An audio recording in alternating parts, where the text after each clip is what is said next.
For God, please clean up this sewer system out of our minds. Transform it, burn up this crap thinking, and burn it up and take us back into your loving righteousness. Increase this ability to love you as you first loved us.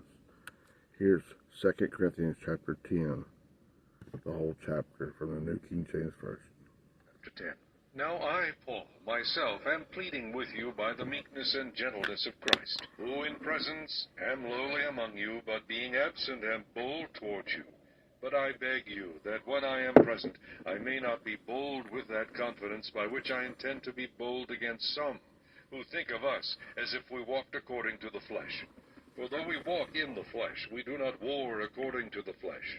For the weapons of our warfare are not carnal, but mighty in God for pulling down strongholds, casting down arguments and every high thing that exalts itself against the knowledge of God, bringing every thought into captivity to the obedience of Christ, and being ready to punish all disobedience when your obedience is fulfilled.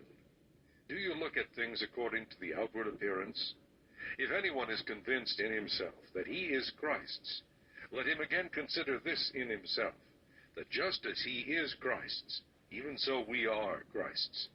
For even if I should boast somewhat more about our authority, which the Lord gave us for edification, and not for your destruction, I shall not be ashamed, lest I seem to terrify you by letters. For his letters, they say, are weighty and powerful, but his bodily presence is weak, and his speech contemptible. Let such a person consider this, that what we are in word by letters when we are absent, such we will also be in deed when we are present. For we dare not class ourselves or compare ourselves with those who commend themselves. But they, measuring themselves by themselves, and comparing themselves among themselves, are not wise. We, however, will not boast beyond measure, but within the limits of the sphere which God appointed us, a sphere which especially includes you.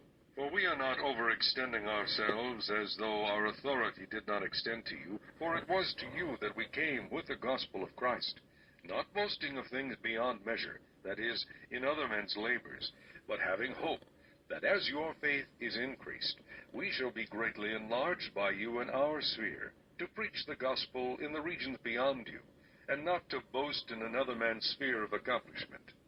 But he who glories, let him glory in the Lord. For not he who commends himself is approved, but whom the Lord commends.